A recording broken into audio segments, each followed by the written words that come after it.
I woke up to the sound of a blender. In my cornfield. At first, I figured it was a dream. Maybe even some ambitious raccoons had leveled up from stealing eggs to making post-dawn smoothies. But then I glanced out the window and saw a sea of nylon tents, lawn chairs, and someone in yoga pants striking a warrior pose on top of my hay bales. This wasn't a dream. This was a full-on invasion. A hand-painted banner flapped in the breeze, proudly declaring, HOA Wellness Weekend Retreat.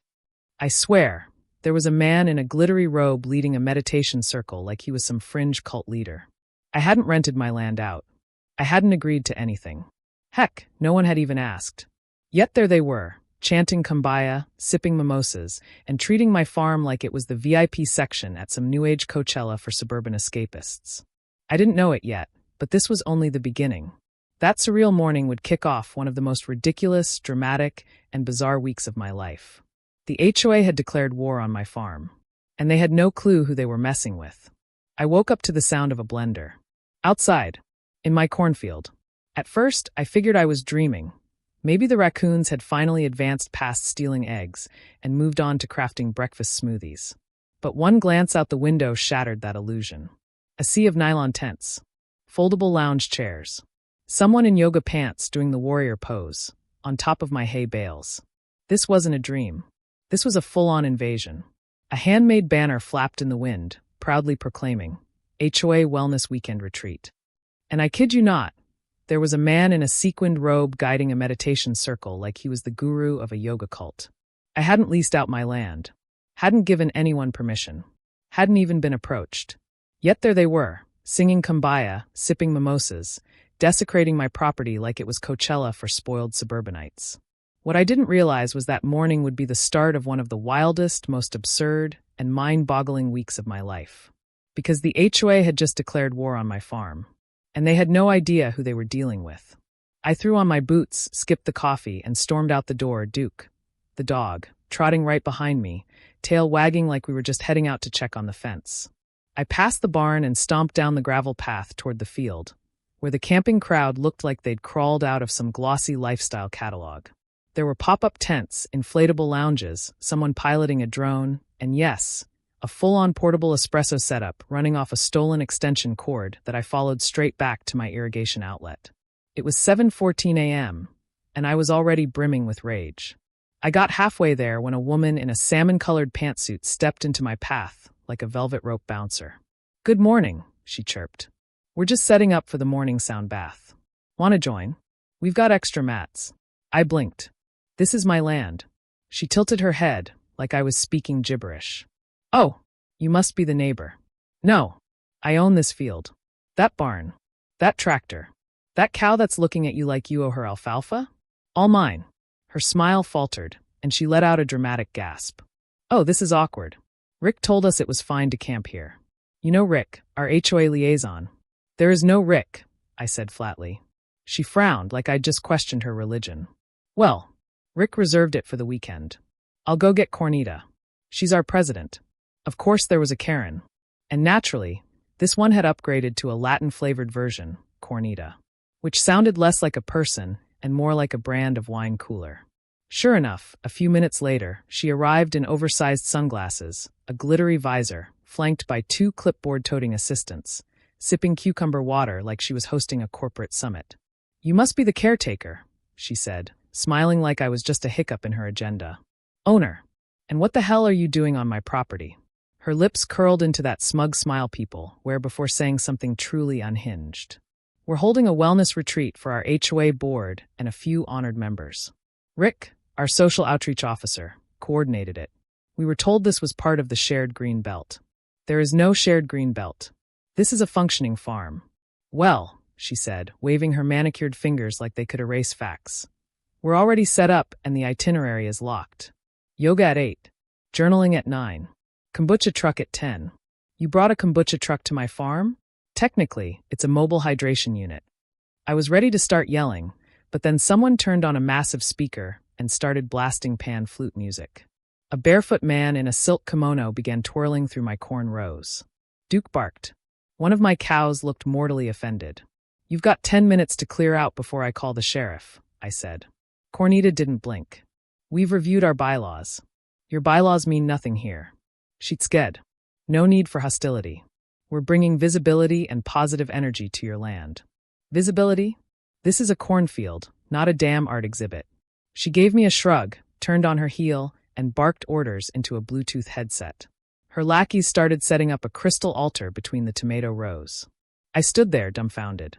I'd seen a lot in my time: tractor drag races, barn weddings gone rogue, even a goat that got drunk off fermented apples. But this was next level. They hadn't just wandered in. They came in with granola, sage sticks, and squatters' rights like it was Coachella for entitled suburbanites.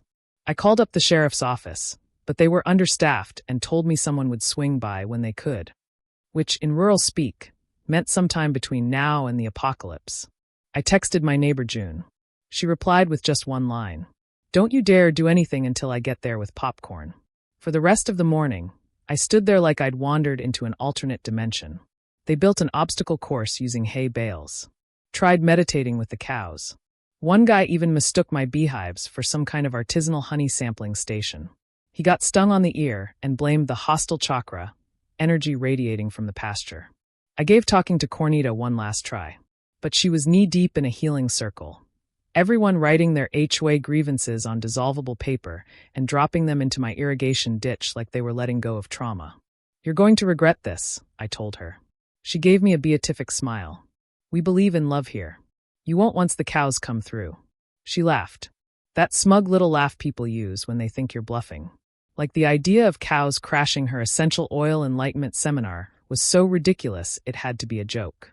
What she didn't know, and what she was about to find out, is that on this farm, the cows weren't just animals. They weren't just milk machines. They weren't background scenery for her Instagram followers. They were blood. They were history. They were family. And family takes trespassing real personal. The next morning, I woke up and discovered the invasion had leveled up. What was once a chaotic little tent town had morphed overnight into a full-blown HOA command center.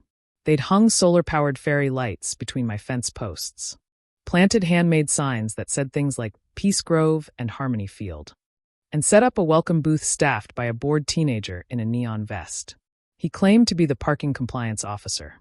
When I asked where his car was, he pointed to a patch of destroyed zucchini, where 6 sedans were packed in like a carpool clown show. My corn was stomped. 2 tomato plants had been repositioned to improve the meditation zone's feng shui. And at least 4 people were wandering around with lanyards, like this was some farm-themed spiritual TED Talk. Down at the far edge of the field, someone had erected a temporary arch made out of pool noodles and glitter tape. Beneath it stood a man with a clipboard and a top knot, welcoming guests with both hands and chirping, "Welcome to your weekend of personal realignment." I was mid-stomp toward him when I spotted Cornita again. She now wore a flowing paisley robe and wielded a wireless mic like she was hosting a pageant. "Good morning, campers," she said into the mic. "Let's take a moment to thank Mother Earth and Farmer Jim for this sacred land." "My name's not Jim," I called out.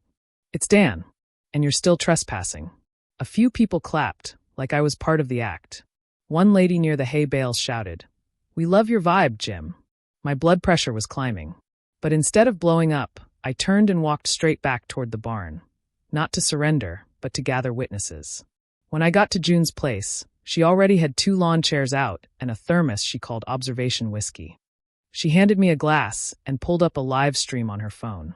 Apparently, my nephew had hidden a camera near the cow pasture. He titled the stream, "HOA Takes the Farm."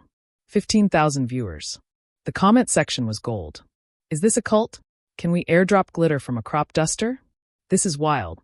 June took a sip and said, "This is about to go nuclear. You gonna let it fizzle out, or light it up?" I didn't answer right away. On the stream, we watched the HOA folks trying to dress one of my goats in a flower crown. That's when it clicked. These people weren't going to leave because of a stern phone call. They needed a rural-style education, a return to natural law, cause and effect, action and consequence. And lucky for me, I had access to one of the most effective chaos agents known to man, cows. Back at the barn, I grabbed my notebook. Every farmer's got one. A battered, spiral-bound collection of wild ideas, fix-it lists, and mildly illegal schemes scribbled between feedings and fence mends. I flipped to a fresh page and wrote 2 words across the top. Operation Mumageddon. The plan was elegantly simple. If these yoga-loving trespassers wanted to frolic in a field, let's see how well they did when that field was shared with 30 semi-curious, easily startled bovines. I didn't intend to hurt anyone. Just let the cows reintroduce themselves. In that unpredictable, clumsy, slightly drooling way only cows can manage. First, I needed bait. So I headed to the feed store and picked up 2 mineral blocks, a bucket of molasses, and a couple salt licks shaped like apples. Cows love those things. And I had a perfect location near the edge of the encampment. Close enough to tempt, just far enough to make them wander. Second, I needed backup. I called Jimmy, a retired rodeo clown with no filter, flexible morals, and a knack for chaos. He owed me a favor after I rescued him from a ditch last summer. Long story, moonshine and a rogue llama were involved. Jimmy was thrilled. Said he'd bring his lucky boot and a collection of air horns. The next morning, while the HOA did sunrise tai chi to a pan flute remix of Sweet Caroline, I crept along the fence and dropped the bait. The cows noticed immediately. Mabel let out a curious moo and nudged Buttercup. They stared at the treats like toddlers spotting a cookie jar. Meanwhile, the HOA doubled down. Cornita had erected a full town hall tent. They were taking votes to expand the retreat zone into my orchard. Someone floated the idea of hammocks in the pear trees. Another wanted to rebrand my entire property as a community wellness sanctuary. They were trying to annex my farm with yoga mats and committee decisions. That afternoon, hidden behind my tool shed, I saw Jimmy roll in with his truck, a rusty beast plastered with bumper stickers that read things like "Clowns Know Best" and "Honk if you love mayhem." He climbed into the loft, loaded his horns, and gave me a thumbs up. We were almost ready. The final piece? Timing. Every afternoon, without fail, Cornita led Harmony Hour. A mix of karaoke, group breathing, and spritzers. It was loud. It was weird. And it would perfectly mask the thundering of hooves. I went home, popped a fresh batch of popcorn, and waited. Duke curled up beside me, tail wagging like he knew something fun was coming. Soon enough, nature would do what it does best. Remind people who really runs the pasture. That evening, right on cue, the first off-key notes of Let It Go drifted across the field. Cornita, now in a sparkling blue cape, belted out the lyrics with such drama, I nearly abandoned the entire mission from sheer secondhand shame. But then I saw it. Movement. The cows were stirring. Mabel led the way, her eyes locked onto the molasses tub like it was a beacon from cow heaven. Buttercup followed. Then Daisy. Then the whole herd. Jimmy signaled from the loft. Air horns locked and loaded. The cows were in formation. The HOA. Clueless. Across the field, Harmony Hour was in full swing. Cornita crooned into her microphone. Someone banged on a bongo. A guy in cargo shorts spun slowly, eyes closed, whispering gratitude. They had no idea they were seconds away from full bovine chaos. The cows weren't angry. Cows don't really get angry. But they were intrigued. They'd spent the night near the bait, eyeing the encampment like explorers sizing up a new land. The salt licks were half gone. The molasses had tongue trails. To most, they looked like lazy animals basking in the sun. To me, they were scheming. Plotting. Especially Mabel. She kept eyeballing the inflatable yoga dome like it was some alien spacecraft she might have to body slam into next week. Back at the barn, Jimmy ran a full check on the horns.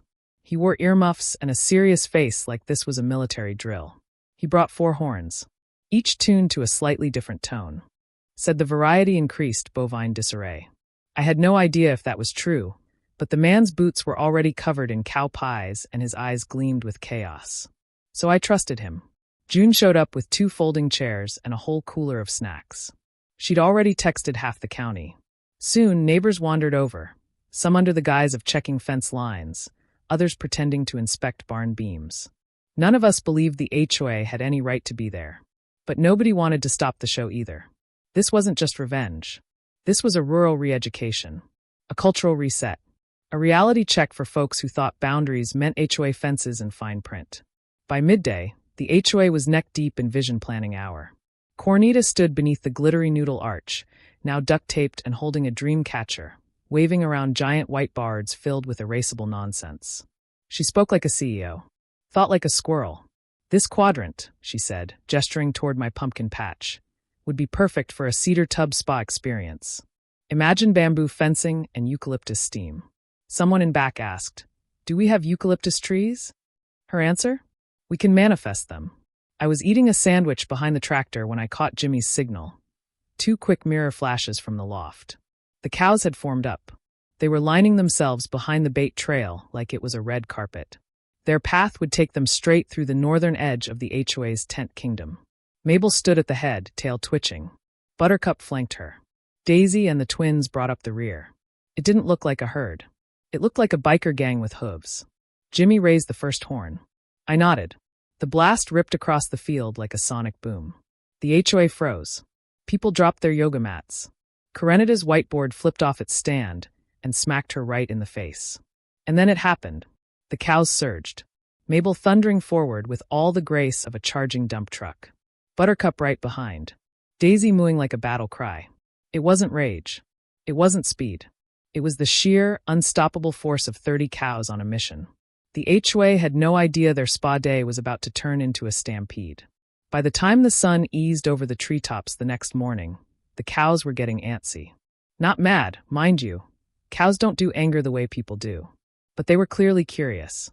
They'd been lingering near the encampment since dawn, loitering like teenagers outside a locked candy store. The salt licks had teeth marks. The molasses tub was basically cow-slicked top to bottom. To the untrained eye, it looked like just another lazy morning. To me, it was clear they were plotting. Mabel kept giving the inflatable yoga dome the stink eye, like it owed her money. I could tell it was about to go down. Over at the barn, Jimmy was doing a full system check on the air horns. He had ear protection on and was hunched over them like a mad scientist. He brought 4 different ones this time, each tuned to a different pitch. Chaos thrives on variety, he muttered. I wasn't sure if that was real science or clown lore, but either way, I didn't question it. His boots were already covered in cow tracks, so the man had clearly earned his place. June showed up not long after with a pair of camp chairs and a family-sized tub of kettle corn. She'd texted more neighbors. A few started arriving, ostensibly checking irrigation pipes or evaluating the structural integrity of barn beams. Nobody bought the HOA's story, but everyone wanted front row seats. This wasn't about trespassing anymore. It was about teaching a lesson, a public, moo-fueled seminar in rural etiquette. By the time Cornita stepped back under the glitter-taped noodle arch for another vision session, the cows were aligned like troops. She gestured wildly toward the pumpkin patch with her whiteboard. This space, she announced, could become a Zen cedar spa. Bamboo walls. Private eucalyptus steam pods. A voice in back asked, "Do we even grow eucalyptus here?" She gave a dreamy shrug. "We can manifest it." I nearly snorted my sandwich. Then Jimmy's signal. 2 quick flashes from the mirror in the loft. The cows were lined up perfectly, trailing behind the bait like it was a path to enlightenment. They would plow through the north edge of Camp Enlightenment, right where the kombucha tent and crystal garden were set up. Mabel was in the lead, tail flicking, eyes zeroed in. Buttercup trotted beside her, and Daisy brought the twins up the rear. They weren't walking. They were advancing. Jimmy lifted the air horn. I gave a nod. The sound split the sky. The HOA froze. Someone dropped a smoothie. Cornita lost her mic as her whiteboard slapped her straight in the sunglasses. Then the cows hit. Mabel moved like a bulldozer in overdrive. Behind her, Buttercup let out a war moo. The herd surged forward 30 strong. It wasn't fast. It wasn't violent. It was simply unstoppable. That was enough. The sight of stampeding cows turned the HOA's Zen dream into full-on pandemonium. Someone shrieked. A guy in white linen pants tumbled over a lawn chair into the kombucha cooler. A goat broke its tether and charged the sound bath zone, head-butting yoga mats and throwing off chakra alignment. One instructor ran screaming toward the trees, flailing like she was trying to take flight. Cornita tried to restore order, yelling into her half-working microphone. "Stay grounded. We are one with the..." She didn't finish. Mabel brushed past her, knocked over the welcome table, and sent the PA system flying into a mud puddle. The cows were living their best lives. Salt lick. Check. Molasses tub? Double check. Tasty solar lanterns? Bonus. Buttercup tangled herself in a hammock and mooed with delight. A smaller cow tipped the hydration tent and licked a bag of ice like it was sacred treasure. Jimmy fired a second air horn just for fun. The HOA scattered. Some tried to reach their cars, only to realize they were blocked in by the same zucchini they'd crushed earlier. Others bolted for the woods. One guy just dropped flat in the grass, whispering, "I am the earth. I am the grass."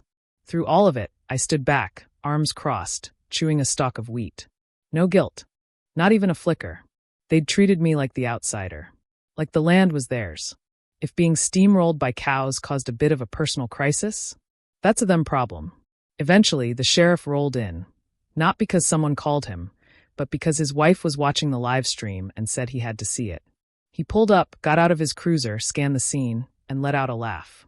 Cornita stomped over, covered in cow spit, glitter, and possibly almond milk, screaming about biowarfare and agricultural terrorism. He nodded patiently, listened to her dramatic monologue, then looked over at me. You pressing charges? Nope, I said. Cows do all the work? Yup. He grinned. Fair enough. By the end of the day, the HOA was gone. The tents flattened. Yoga mats abandoned. The noodle arch lay like a broken rainbow in the grass. The cows wandered back to their pasture, relaxed, a little stickier than usual, and very, very pleased with themselves. Jimmy packed his horns. June handed me a cupcake and declared it the best show since the Great Barn Wedding Brawl of '09. I tipped my hat, surveyed the glorious wreckage, and finally, peace. Sure, I'd have to fix some irrigation. Some carrots might have absorbed kombucha. But that didn't matter, because for once, the chaos had been mine. And the cows? They'd earned every last lick. The field looked like a war zone. Lawn chairs scattered like fallen soldiers. Yoga mats fluttered like surrender flags. A kombucha keg dripped quietly into a cow print hoof crater. Somewhere, a Bluetooth speaker still played sad pan flute music. But the cows stood proud. Mabel kept glancing back at the field like she wanted an encore. I gave her a scratch behind the ear. She'd earned it. Jimmy sat in the hay, sipping a soda, smiling like a man who'd just seen the best show of his life. June returned with binoculars, a fresh chair, and a tub of kettle corn. She even offered some to the sheriff, who stuck around, just in case someone tried spontaneous litigation. A few HOA folks still wandered around, dusty and dazed, trying to process what had happened. But it wasn't just about cows. It was the collapse of their illusion of control. The HOA was used to winning with rules and newsletters. None of that helped when Buttercup chewed their board meeting notes. Cornita, covered in smoothie and sporting a literal cow lick, hadn't fully accepted defeat. She stomped toward me, clipboard raised like a sword. Two shoeless sidekicks trailed her, looking like extras in a farm-themed apocalypse.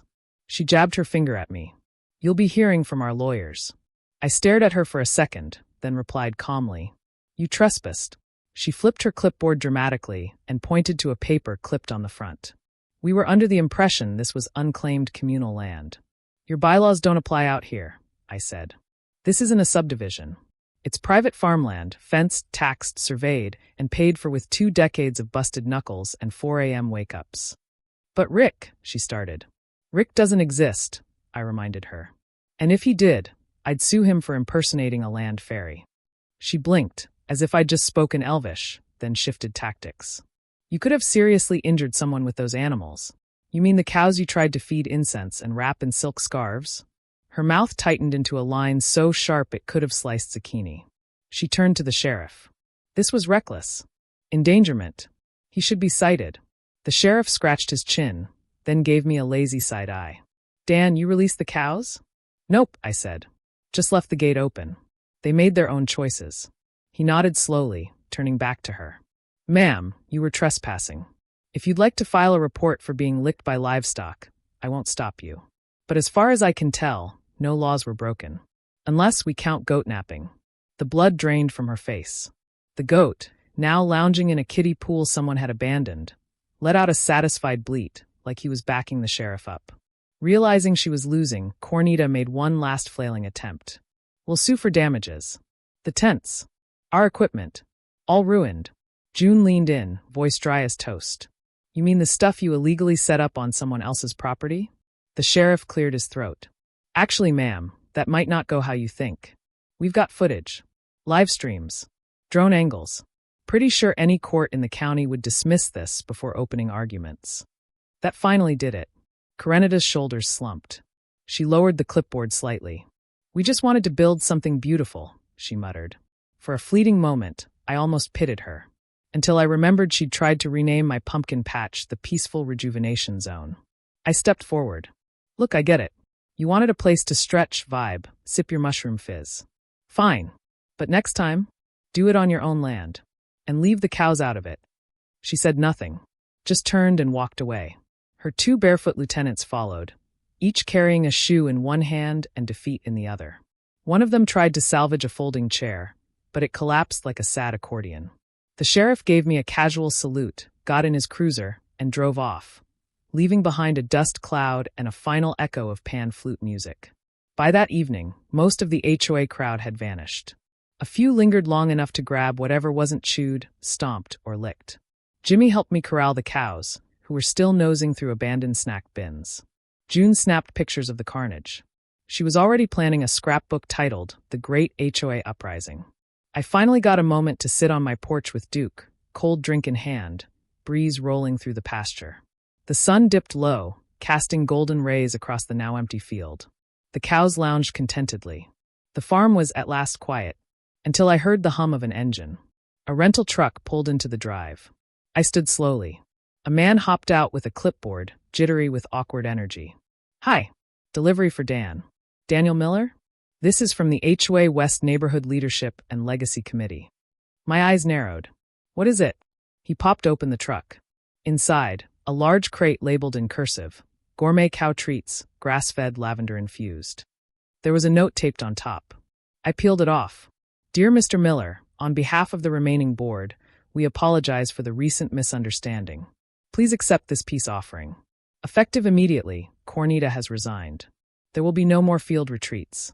Sincerely, HOA West Interim Chairwoman, Janine P." I turned to the delivery guy. "Want to help me hand out some cow treats?" He shrugged. "Better than unloading essential oils." We spent the next hour feeding gourmet snacks to a herd of very smug, well-deserving cows. Mabel got seconds. Buttercup licked my elbow in gratitude. Even the twins got some, though one tried to eat the shipping label. As the stars blinked into view and the night settled over the field, I leaned on the fence and smiled. No lawsuits. No trespassers. A viral story flooding the internet. Not bad for a day that started with kombucha and sound baths. The cows had done their job. Nature had delivered its verdict. And my farm, my land, was finally back in balance. But I wasn't taking any chances next time. So the next morning I built a sign. Not just any sign, a declaration. I dragged out an old barn door, painted it red, and in big bold letters wrote, "Private property. Trespassers will be stampeded." Below it, I painted Mabel mid-charge, steam coming out her nostrils and a flower crown flying off her head. Was it dramatic? Absolutely. Excessive? Maybe. Necessary? 100%. I mounted it to 2 fence posts and planted it right at the front gate. If anyone even thought about turning my farm into their next retreat fantasy, they'd get the message loud and clear. And for good measure, I built a scarecrow. Not for birds, for justice. I dressed her in a glitter shawl, oversized sunglasses, and a floppy sun hat. Named her Karen. She stood tall beside the sign, forever waving her clipboard in silent protest. Over the next few weeks, the farm settled back into its usual rhythm. The cows did cow things. She had the nerve to swipe my snow shovel and then lie right to my face about it. At first, I thought maybe I'd misplaced it or left it behind somewhere without realizing.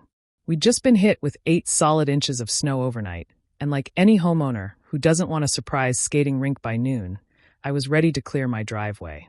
But when I opened the garage, the spot where my brand new, heavy-duty steel blade shovel should have been was completely bare. I stood there scratching my head for a few seconds, confused. I searched the garage, peeked behind the snowblower, under the shelves, even checked the shed. Nothing. Then I stepped out into the fresh powder, and there she was, Karen, my next-door neighbor. Decked out in a designer winter coat, boots too clean to have ever touched dirt, and those ridiculous faux fur gloves. Using my shovel. My exact shovel. Clearing her own driveway. Karen wasn't your run-of-the-mill neighbor. She was the self-declared monarch of our suburban street, presiding over the HOA like it was her personal empire. She had a clipboard for every holiday and a fine locked and loaded for every imaginary crime. Lawn gnomes? $50. Grass half an inch too ambitious? Another 50. Christmas lights after January 2nd? Don't even think about it. And now, apparently, she'd appointed herself queen of shovels too. I walked over, still hoping she'd pretend to be caught. She didn't even blink. "Hey, Karen," I said, trying not to let my voice shake.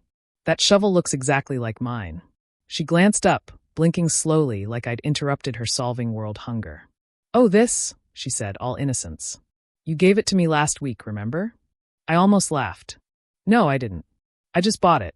My initials are literally etched into the handle." She didn't even glance at them. "Must be a coincidence. I've had this one for a while." Then she turned around and kept shoveling like I wasn't even standing there. I stood frozen in place, stunned. I wanted to scream, but I knew better. Karen wasn't just annoying, she was dangerous. She could twist a smile into a subpoena. Last summer, she tried to slap a fine on one of our neighbors because their kid used sidewalk chalk. Called it visual pollution. So I backed off, swallowed my anger, walked back inside. But I wasn't letting it go. I tried to play nice. I brought it up at the next HOA meeting, calmly, with receipts and a time-stamped photo of the shovel still in my garage. Karen, of course, sat at the head of the table, grinning like she was 2 steps ahead. Before anyone else could speak, she said sweetly, "Mr. Thompson, we take allegations very seriously here. But falsely accusing someone of theft violates HOA Rule 3.2b. That's when it hit me. I was behind enemy lines. The entire board was either hand-picked friends or too afraid to challenge her throne. Instead of an apology, I walked out with a $75 fine for hostile conduct during a neighborhood disagreement. All I had done was ask for my shovel back. 2 days later, I got another citation in the mail. Failure to clear snow within HOA's required time frame, $50 fine. I held the paper in disbelief. How exactly was I supposed to shovel without a shovel? It was like being trapped in a sitcom, except it wasn't funny. Soon, I became the neighborhood's newest punchline. The Facebook group lit up with sarcastic memes. Someone posted a photo of Karen gripping the shovel like an Olympic medal, captioned "Finders Keepers." Another neighbor, clearly with too much time, made a bingo card titled "Things Karen Finds You For." My name was center square. Karen didn't just steal the shovel. She broadcasted it. I even caught her mid-selfie one day, posing with it like it was a high-end fashion prop. She had the nerve to caption it, "Thanks to a generous neighbor for this beauty." I wasn't generous. I was fuming. But I wasn't dumb either. If I tried to fight Karen on her turf, with bylaws and board votes, I'd lose every time. She owned the playbook. What she didn't know was that I had a different skill set. I'm not just a guy with a driveway. I'm a mechanical engineer. I've spent years working on extreme climate projects in Alaska and Canada. I've seen ice do wild things. And I knew if I played it right, nature could handle my revenge for me. That night, I sat at the table sketching plans, crunching freeze rates, doing mental math about water volume and wind direction. I skipped dinner. My fingers tapped the coffee mug like a metronome. No yelling. No threats. No police. Just architecture. Ice. And poetic justice. The next morning, I stepped outside, studying the snow along the property line. How it clung to her bushes. How the shade hit her fence. I sprayed a tiny stream of water with the hose. It froze almost instantly. I smiled. This wasn't about the shovel anymore. It was about principle. Karen had declared war. She just didn't know yet that I was building the perfect revenge. A revenge she'd wake up to one frosty morning and never forget. It started small, but it grew fast. I couldn't shake the idea. Karen had made it clear she believed she lived above consequence. She could snatch what she wanted, twist facts to her liking, and wield the HOA like her own personal army. What she didn't realize was that I'd stopped playing by her rules. No more meetings. No more fines. If she wanted to play dirty, I'd show her what real payback looked like, quiet, cold, and creative. Literally. My revenge was coming with a cold front. I dove into research. I tracked the nightly drop in temperature. I studied how snow crusted over by dawn. Watched the breeze snake through the alleyway between our homes. I'd lived here long enough to know winter's quirks. But this time, I was observing with purpose. I dug out old weather charts, checked freezing points, ran experiments in my yard, sprayed water on the fence, and watched it turn to ice within seconds. I timed it, tweaked the nozzle, adjusted the angle, refined the pressure. To anyone watching, I probably looked insane. But I was just getting warmed up. Karen, of course, carried on as if nothing was unusual, hosting her precious HOA Zoom calls from a fake fireplace backdrop, wrapped in snowflake sweaters, posting in the neighborhood group about certain residents who can't handle the cold or their responsibilities. I didn't bite, didn't comment. I planned. Every day that passed, my backyard turned more into a winter engineering playground. I ordered gear: hoses, directional nozzles, outdoor timers, portable water tanks. I knew stealth was key. If Karen even sensed I was up to something, she'd file a complaint before I could say frostbite. So I worked late at night when the block was quiet and the chill was perfect. I mounted the nozzles on wooden stakes and linked them to the hose system I'd custom rigged. Then, during a bitterly cold night, I flipped the switch. Water sprayed. Mist danced. And by dawn, the hedge along Karen's yard sparkled beneath a thin glaze of ice. It looked natural, like maybe a sprinkler mishap or a busted pipe. She noticed. Of course she did. She lives for details. I watched her prod the frozen bushes with a stick, mumbling about runoff. But she didn't suspect sabotage. Perfect. That first coat was just the foundation. I made tweaks nightly. Widened the angle. Shifted the timer. Fine-tuned the bursts to layer the ice instead of puddling it. Added a thermal sensor, so the system would only activate in sub-zero temps. This wasn't just freezing water. It was structural art. Every sunrise revealed another glistening coat. The wall inched upward. Spread wider. It became habit. A ritual. Spray. Freeze. Refine. One evening, while I was checking a valve in the shadows, I heard a familiar voice. Dave, my neighbor. Retired teacher, sharp as ever, allergic to nonsense. He leaned over the fence. Building an ice rink, he whispered. Something like that, I replied, smirking. He took a sip from his mug and chuckled. Tell me this has to do with the shovel. I nodded. He raised the mug. I'll bring marshmallows when it's done. As the nights passed, the wall took shape. It began to resemble a crystal barrier. Glass-like pristine. By day it shimmered. By night, it glowed under street lamps. Karen naturally hadn't caught on. She assumed it was a freak occurrence. She even sent out a community email, warning neighbors to inspect irrigation systems for malfunctions. I nearly choked laughing.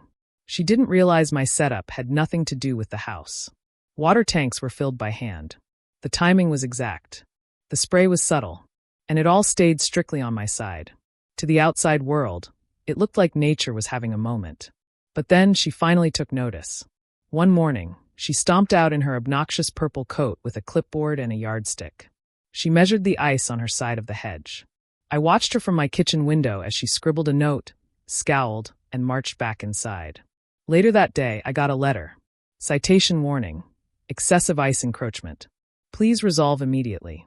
I didn't bother replying.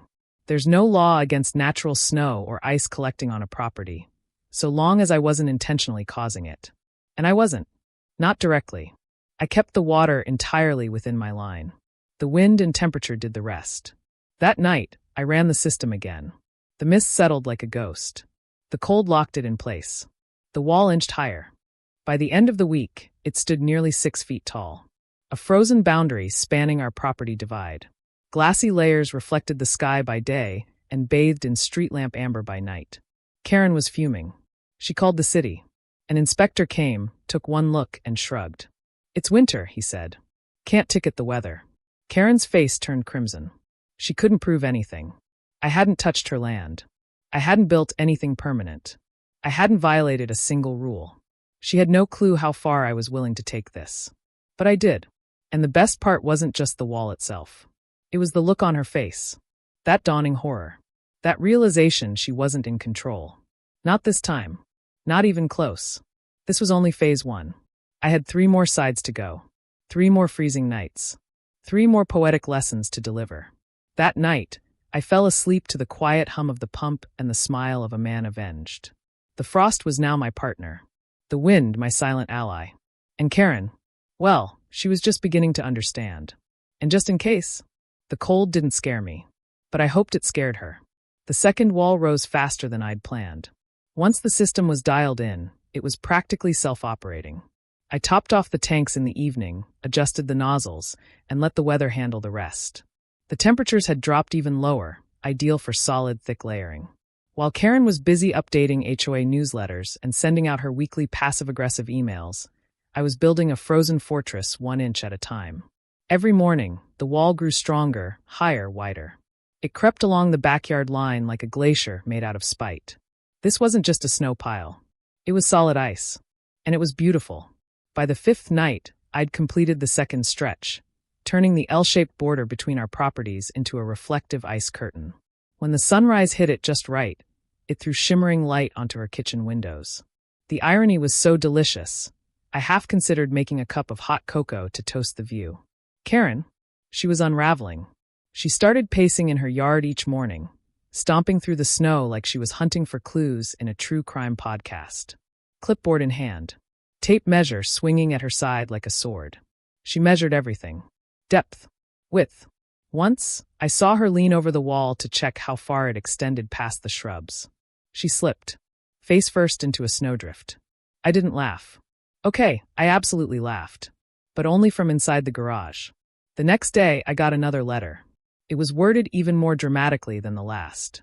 Due to rising concern regarding unnatural ice formations encroaching on neighboring properties, immediate action is required.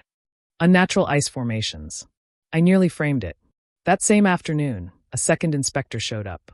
This one came with a clipboard, a city-issued parka, and an expression like he'd rather be anywhere else. He walked around the property, took a few photos, and even tested the thickness with a metal rod. Karen hovered behind him like a mosquito in designer snow boots. When he finished, he turned to me and said, "Well, it's cold. There's snow. There's wind. Looks like winter's working overtime." Karen was livid. "Can't you see he's doing this on purpose?" The inspector gave her a long, dead-eyed stare. "Ma'am, unless you have proof that your neighbor is manipulating the weather, there's not much I can cite him for." She gasped. "As if ice just appears like this." He pointed at the sky. "That's literally how winter works." I had to bite the inside of my cheek to keep from laughing out loud. She stormed back inside. I gave the inspector a thank you mug of hot coffee. He left grinning. And just like that, Wall 2 stood unchallenged. Two sides of her property now flanked by ice, clean, glistening, perfectly level. I added some flair too. Just for fun. I ran a garden hose behind the wall and placed LED lights underneath, so every night it glowed faintly blue. Not tacky, just impressive. Visitors started slowing down when they drove past. A neighbor walking their dog stopped to compliment the ice art. Another neighbor took a photo and posted it online with the caption, "Let it go, Suburban Edition." It went mildly viral. Karen, of course, saw it. The HOA Facebook group suddenly had new rules about unauthorized exterior displays. But nothing in the rulebook mentioned ice. Not one thing. She tried calling an emergency HOA meeting. Only 2 people showed up, and one of them brought popcorn. The next morning, I stepped outside to refill the tanks and found a paper stuck in my mailbox. A new citation. Property displays causing visual disruption to neighbors. Consider alternatives to frozen materials.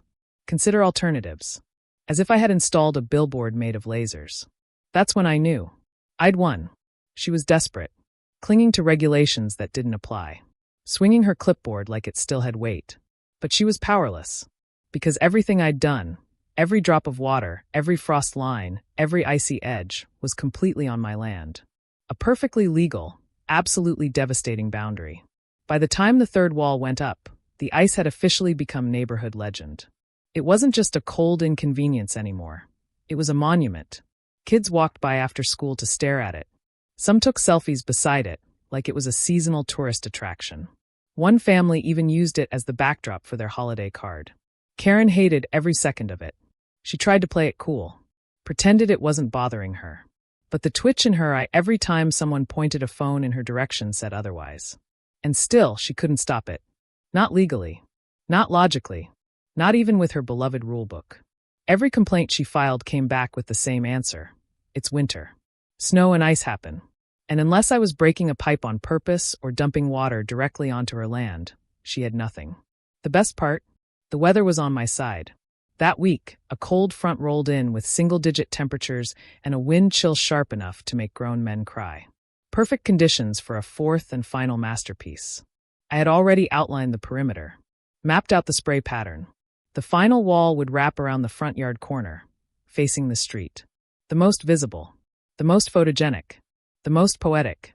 I installed additional lighting, subtle, white LED strips tucked beneath frozen layers. At night, it gleamed like something out of a fantasy novel. By day, it stood tall, casting long shadows over Karen's decorative lawn stakes and solar garden gnomes. And it was tall. By the time it fully formed, it stood nearly 15 feet high at its peak. thanks to snowbanks at the base and multiple layering cycles. An accidental ice castle. A suburban fortress. People started calling it the Frozen Fence. Someone on Nextdoor suggested nominating it for a local art award. Karen tried to block that post. Didn't work. I watched from my window as she stomped around in her Uggs, phone clutched in her mittened hand, barking at whoever dared to admire it. She took a ruler to the sidewalk, measured shadows, tried to photograph icicles like they were proof of criminal intent. Still nothing. I hadn't trespassed, hadn't crossed a single property line, hadn't even muttered her name. It was driving her mad. She called another emergency HOA session. Only one person came. They brought thermos soup and asked if I could make a mini ice rink for the kids.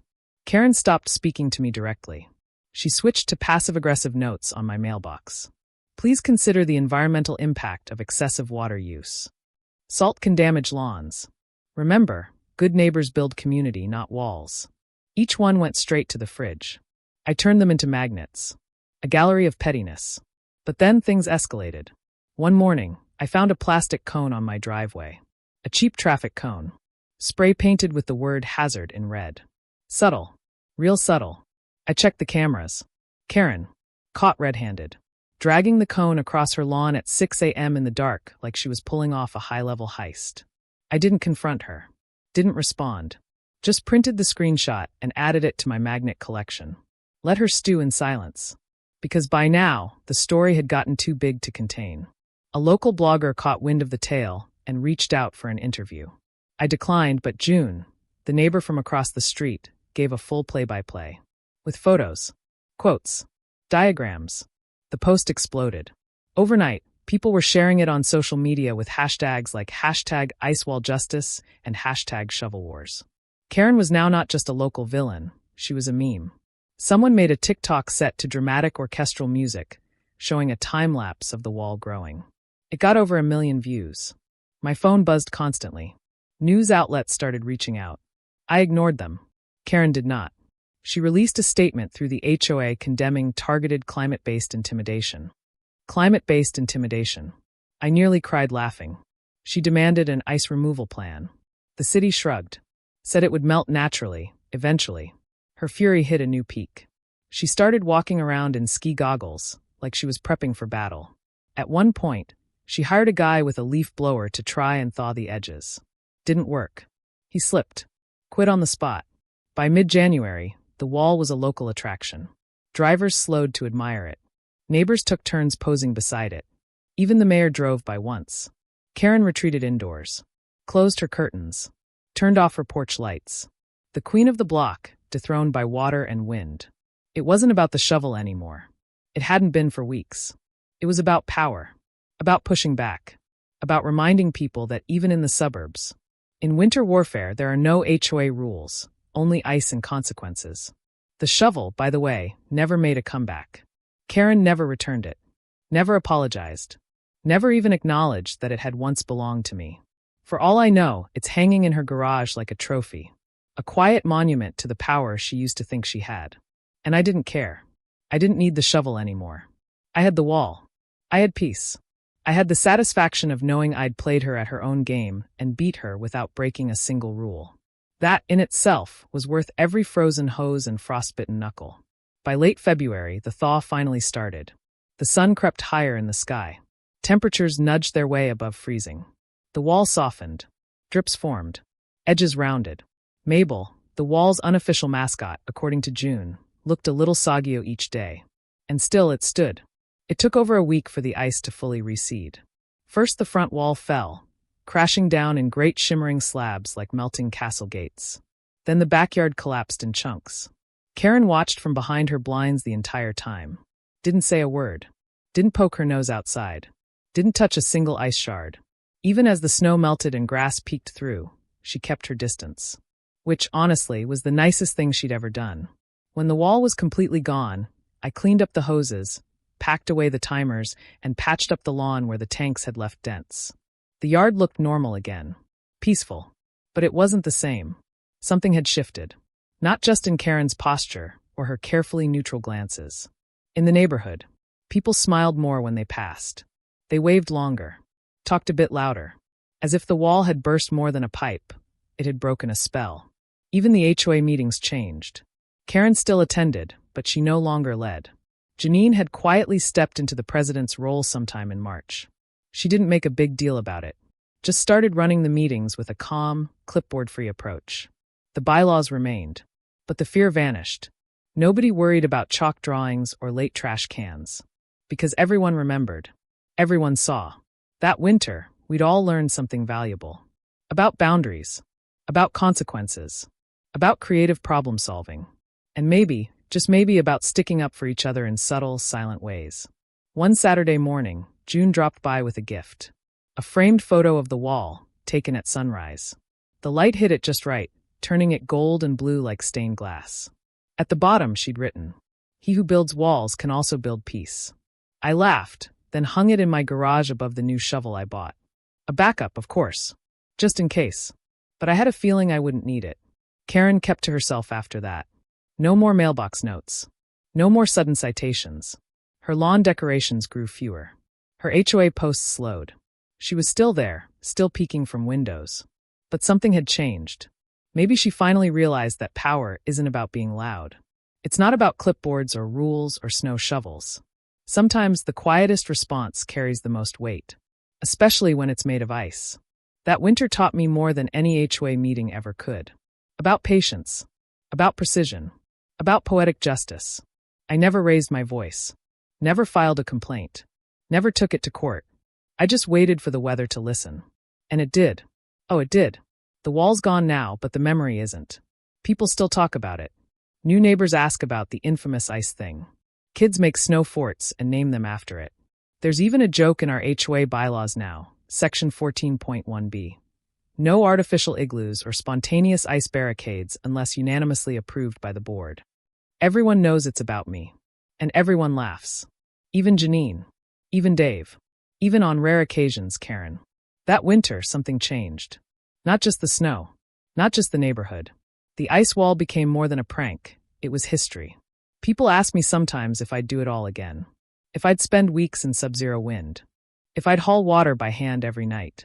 If I'd sacrifice hours of sleep, hot meals, and the feeling in my fingertips. And the answer? Absolutely. Twice. Maybe 3 times, depending on the forecast. Because what started as petty revenge turned into something bigger. A statement. A silent protest against entitlement. Against manipulation. Against clipboard tyranny. I didn't vandalize anything. Didn't shout or throw fits or spark a war. I just let nature speak through engineering. I built a wall. And somehow it knocked down everything Karen had built. All her false power. All her made-up authority. All her smug little HOA throne crumbled like brittle ice under a warm breeze. And I didn't need anyone's permission to do it. No approval forms. No community votes. No HOA blessings. Just water, wind, and willpower. The best part? It wasn't even personal. Okay, it started that way. She stole my shovel. She lied about it. She fined me for not clearing snow she prevented me from clearing. She dragged my name through meetings and message boards. So yeah, it began personal. But somewhere along the way, it evolved. It became a performance. A neighborhood spectacle. A public thawing of private tyranny. Karen lost control. And for once, she couldn't find her way out of it. Couldn't memo the weather. Couldn't rule by fear. I didn't destroy her home. Didn't touch her stuff. Didn't break a single thing. But the message rang clear. Louder than any HOA notice. Don't take what isn't yours. Don't weaponize the rulebook. And don't assume silence means surrender. Sometimes silence is just planning. Sometimes it's prepping hoses and calculating wind chill. Sometimes it's gathering strength for one brilliant, frozen moment of clarity. That winter changed everything. Not because of snow. Not because of temperature. But because someone finally said no in the coldest, most elegant way possible. And now? Karen's still around. But different. She waves sometimes.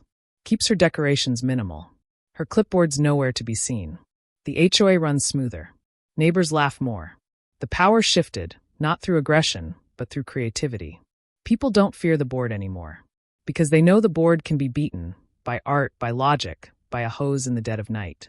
They know that rules can't protect bullies forever. Especially not from their own reflection in the ice. And me? I still keep the wall plans. Not for revenge. Not for backup. Just because I'm proud of them. They're beautiful. They're clever. They're mine. And they remind me, every time I look at that old snow-stained blueprint in my drawer, that sometimes the most satisfying justice doesn't come with shouting or courtroom drama. Sometimes it's a whisper, a drip, a flurry, a smirk. Sometimes you don't need heat to make a point.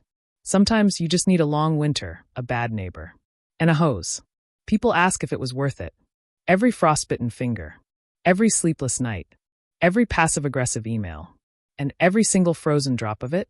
Oh yeah, because around here, heat melts fast. But out here, revenge freezes solid. Spring arrived eventually, like it always does. The snow vanished. The ice melted. Birds returned, chirping like they'd just missed a war. Lawns turned green again. Children rode scooters past the site of the former Great Ice Wall, now just a patch of soggy grass and slightly sunken ground.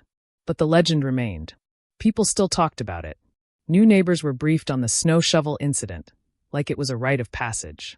A local podcast even did an episode titled Frosted Boundaries, one man's fight against the HOA. I didn't do interviews, didn't seek credit, but my shovel hung in the garage like a trophy. And the blueprint? Framed, mounted on the wall, next to the photo June had given me. Every so often, I'd glance at it and smile. Not because I missed the chaos, but because I remembered how satisfying it felt to stand up for myself without ever raising my voice. Karen stayed quiet all through spring. She walked the block like a ghost of winters past. Her decorations became modest. No more blow-up bunnies. No garden flags. She even skipped the Easter HOA newsletter. That alone told me everything I needed to know. The HOA? Still active. Still occasionally annoying. But no longer weaponized. Janine ran things now, firm but fair. And when she posted updates, people actually read them. Respected them. Because they weren't written with smug superiority or veiled threats. They were clear, kind, and, most importantly, clipboard-free. Dave, my fence line ally, stopped by one afternoon to help me reseed the grass. We didn't say much. Just worked in easy silence. At one point, he nudged me and asked, "So, any plans for a summer sequel? Maybe a sand moat?" I chuckled. "Only if someone steals my lawnmower." He laughed and nodded, then went back to digging. Normalcy had returned. But not the kind enforced by citations or fear. The real kind. Where people waved because they wanted to. Where kids drew chalk flowers without HOA hysteria. Where spring felt lighter. Karen passed by one day during a community cleanup. She wore sunglasses and carried a garbage picker like a reluctant volunteer. Didn't say a word. But she nodded. Just once. I nodded back. It wasn't peace. But it was something close. The next week, I got a card in my mailbox. No name. Just a simple, handwritten note. Still mad about the wall. But also respect. That was enough. The wall was gone. The snow had melted. But what it left behind was stronger than any HOA vote or angry memo. It was a reminder that silence can speak volumes. That sometimes the best arguments don't need words, just patience and water pressure. And that you don't need a rulebook to win. You just need to know when to let nature do the talking. Now and then, I'd catch a cold wind at night and half expect to see Mabel rising out of the fog like a myth reborn. But she was long gone, melted into memory. Still, her legacy lived on in neighborhood whispers, in TikToks, in meme threads. Karen may never admit what really happened that winter. But everyone else knew. They saw it. They lived it. And every time it snows, someone brings it up. "Hey, remember the ice wall?" "Oh, I remember. I built it." And it built something in return. Something stronger than steel. Something colder than revenge. Something better. So yeah, spring came. The snow left. But the ice war of the suburbs? That'll live forever. Because sometimes justice doesn't knock. It seeps. Freezes. And towers over everything you thought was untouchable. Karen thought she ran the block. Now she checks the forecast before she sends an email. And me? I sleep like a king. Warm blanket. Clear conscience. And a blueprint on the wall. Because seasons change. And apparently so does karma, driven by frostbite and a blueprint. I never planned to become a suburban legend. Wasn't aiming to be some folk hero with a hose. I just wanted my shovel back. That was it. One simple, decent, honest goal. But Karen turned it into a war. And when you pick a fight with a guy who has time, tools, and an understanding of water physics, you better be ready to slip on your own drama. All she had to do was apologize. Or at least pretend to. I would have accepted a half-hearted shrug and a muttered fine here. But no, she doubled down. She lied. She fined me. She mocked me. She used the H-way like a medieval army with clipboards instead of swords. And in doing so, she forgot one crucial detail. Some of us don't fight fire with fire. Some of us fight with frost. My tools weren't complaints or confrontation. They were engineering, weather patterns, and sheer, unrelenting pettiness. And guess what? It worked. Better than I ever imagined. Because while she was busy drafting bylaws, I was drafting blueprints. While she plotted meetings, I plotted water flow. She never saw it coming. And when she did, too late. She slipped, figuratively and literally. Karen wasn't just outmaneuvered. She was outcooled. And the best part, I never raised my voice. Never called her names. Never even touched her property. I stayed on my side. Let the wind and temperature carry the message. And they delivered it beautifully. Now the neighborhood lives in a post-ice wall world. A little wiser. A little funnier. A lot less afraid of one woman with a clipboard. New folks moving in still hear whispers about the wall. Kids point at the yard like it's a historic landmark. And me? I just mow the lawn. Wave politely. Tinker in my garage with no real agenda. But if I hear the crunch of boots that don't belong, or see the glint of entitlement in someone's sunglasses, I glance over at the framed plans. Still there. Still ready. Not as a threat, as a reminder that sometimes the most powerful response isn't noise. It's action. Precision. Ice. So no, I never wanted fame. Never wanted drama. I just wanted respect. And when I didn't get it, I built it, layer by frozen layer. Karen might still pretend nothing happened. But the look she gives me when we pass says it all. She remembers. And she'll never forget. Which is good. Because neither will I. Not the late nights. Not the pum-pum. Not the sparkle of dawn on that towering, ridiculous monument to my frozen victory. It was absurd. It was over the top. It was glorious. And completely deserved. You mess with someone's peace, you risk their patience. And if you play stupid games, you might just win an ice wall. The truth is, everyone's got their limit.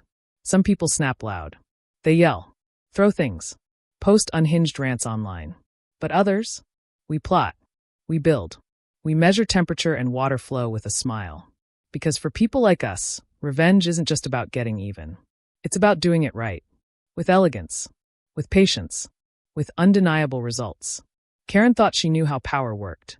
She thought it came from fear, rules, and the constant threat of a fine. But power doesn't always bark. Sometimes it hums softly from a water pump at 2 a.m. Sometimes it rises slowly, freezing layer by layer, until one morning you open your curtains and realize you're no longer the queen of the block. You're a prisoner in your own snow globe. And all because you stole a shovel. That's the part that still cracks me up. This whole saga, this whole legendary winter event. It started with a cheap big box store snow shovel. $40 tops. It wasn't gold-plated.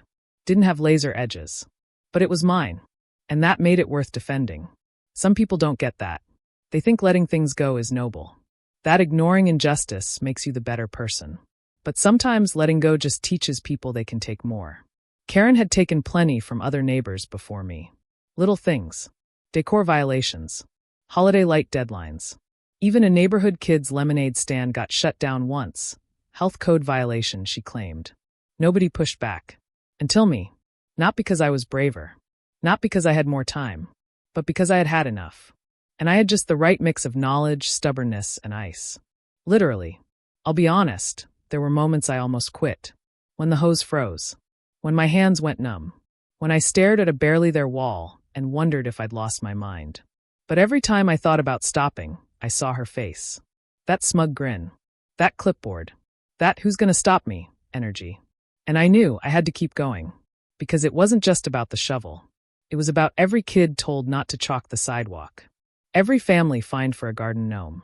Every neighbor who paid a penalty just to avoid a Karen meltdown. I was their icy champion. Their frosty vigilante. Their snow-covered Batman. Okay, maybe that's a stretch. But you get the idea. What mattered is that someone finally stood up. Not with threats. Not with lawsuits. With architecture. And restraint. And science. And by the time it was over, Karen had been humbled. The HOA had been shaken. And I had the best story anyone in the neighborhood had ever heard. Sure, the ice melted. The wall came down. Seasons changed. But the impact? That stuck. And I didn't need a parade or applause. Just the silence that followed. No more fines. No more accusations. Just quiet. And that was more than enough for me. Sometimes I wonder if Karen tells her side of the story. Maybe she spins it differently. Maybe in her version, she was the victim, harassed by a rogue engineer with too much time and access to plumbing supplies. Maybe she says I bullied her, that I weaponized the weather, that I launched a psychological ice attack with no warning. I doubt she ever mentions the shovel, or the lies, or the fines, or the cone she dragged across my driveway like a suburban saboteur. But hey, that's fine. Everyone needs their own version of events to sleep at night. Let her keep hers. I know mine. So does the neighborhood. So does the internet, apparently. I still get tagged in memes. People send me photos of snow walls from other cities. A guy from Minnesota emailed asking for my nozzle specs. A woman from Canada called me her seasonal spirit animal. Someone even crocheted a tiny snow shovel with my name on it. It's hanging in my garage, right next to the real one. The legacy lives on. And not just online. At our last neighborhood barbecue, someone brought a cake shaped like an ice wall. Karen didn't come, but her husband did. He nodded at me once across the lawn, then helped himself to a big slice. Respect.